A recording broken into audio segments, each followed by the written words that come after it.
In life, there are many phrases where we feel that we are depressed, we are lonely, and when everybody is against us, and there is no one to, guide us or talk about it.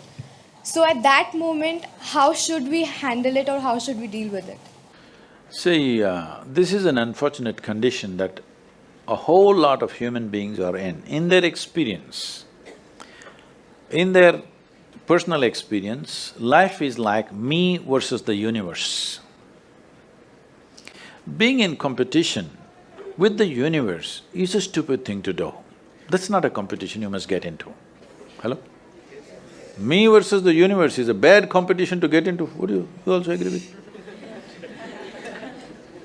So, this is why yoga does not mean twisting and turning your body. The word yoga means union. Right now it's me versus the universe. This is just your psychological condition. This is not the reality. Even when you feel utterly lonely, are you still breathing? So you're transacting with the world, isn't it? Yes? You only can't get along with the people around you, but the atmosphere is okay with you, food is okay if it tastes good, water is okay. You have transaction with the world, isn't it? Your existence is constantly an engagement with the universe, but your mind becomes against the universe. If you create a psychological condition that you're against or you're in competition with the universe or the cosmos, obviously you will feel crushed for small things. Little things will crush you. When I say little things, maybe you failed your examination, maybe you got thrown out of this university, maybe you got fired from a job, maybe somebody ditched you, maybe something else like this happened. These are all small things between life and death.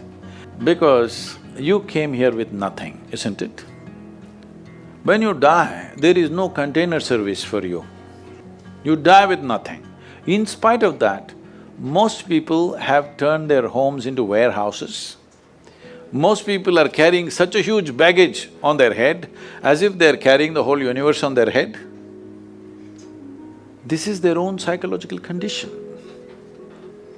Your thought and emotion is what you're talking about, right? When are you going to figure out how to handle your thought and emotion? Not hers, not hers, not his, yours. When are you going to learn how to handle my thought and my emotion? At the end of your life? The only problem really with life is just this. Most human beings have taken themselves too seriously. They don't understand. You've seen on the computer screen these pop-ups? Yes. You are a pop-up on this planet. You pop up for 2 seconds and pop out.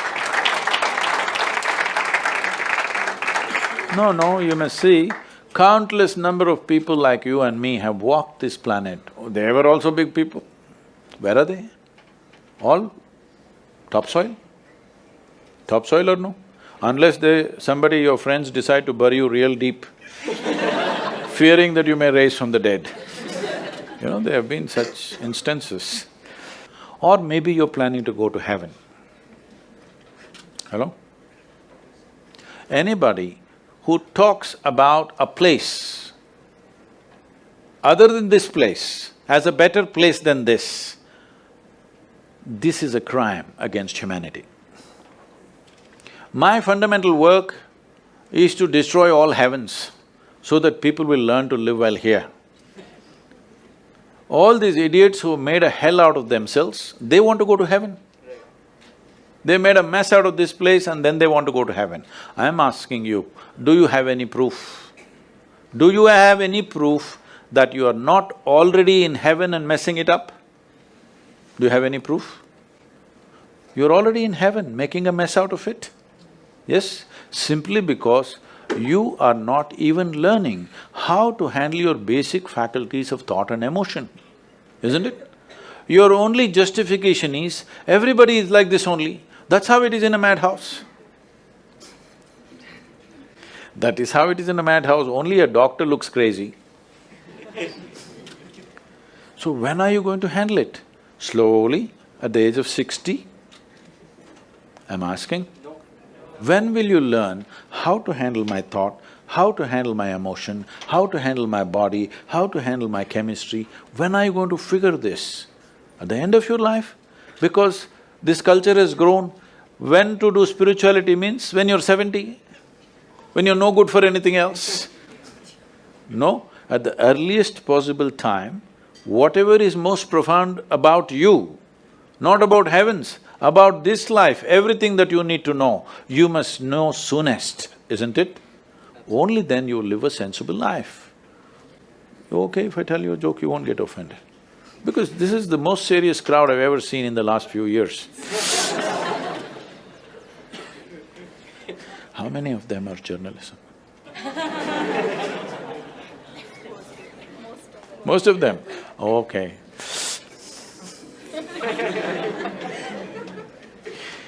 This happened. Shankaran Pillai, when he was in Paris, was married to a French woman. One day, it was their anniversary, first anniversary. So she invited a bunch of friends and she wanted to cook something really fresh, everything fresh.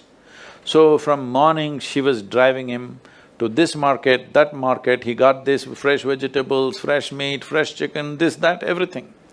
Then in the evening she said, because the French have this, snail appetizer, she said, go to the beach and get some snails, fresh, and I will make some appetizer for all the friends who are coming.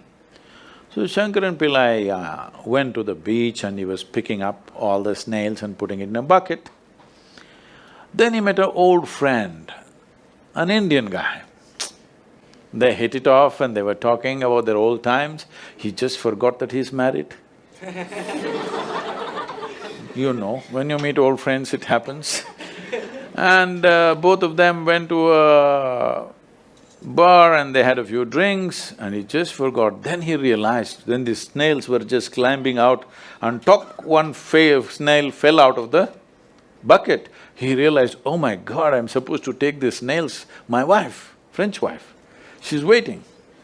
So he said, I need to go, and he went. By then it was already very late. He went, he knew it's not going to be pleasant. So he came near the house and spilled all the snails on the ground, threw away the bucket and went and knocked on the door. The French fury came. He turned back and said, come on you guys, we're almost there, come on, let's go.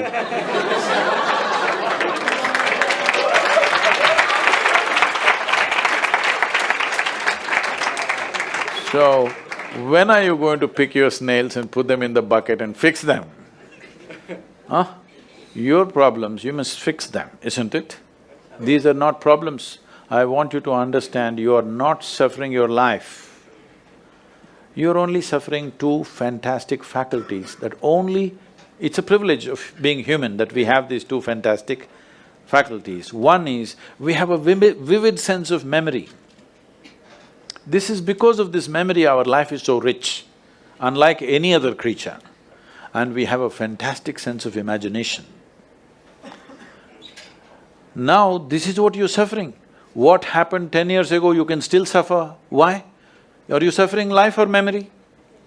Hello? Memory. Memory. What may happen day after tomorrow, you're already suffering. Are you suffering life or imagination? Two most fantastic faculties you have, you're suffering. So what are you asking for? You want to become once again an earthworm.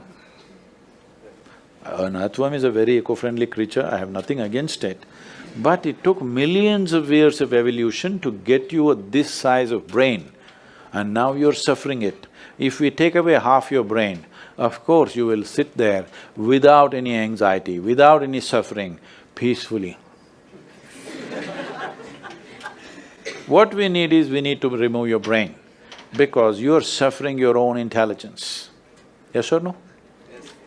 Because we gave you a very complex machine, you have not bothered to read even the user's manual.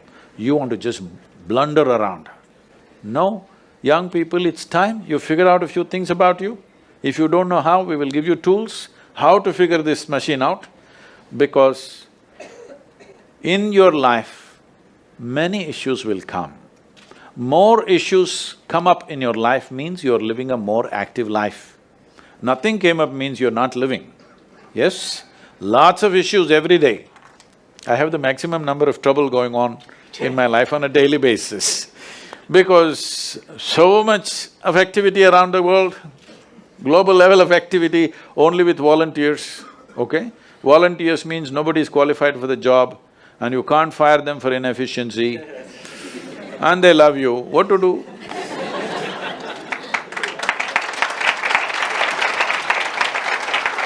This one thing you must fix, that is, in your life, you are not the issue, okay? Whatever the issue, we'll do our best, but this should not be the issue.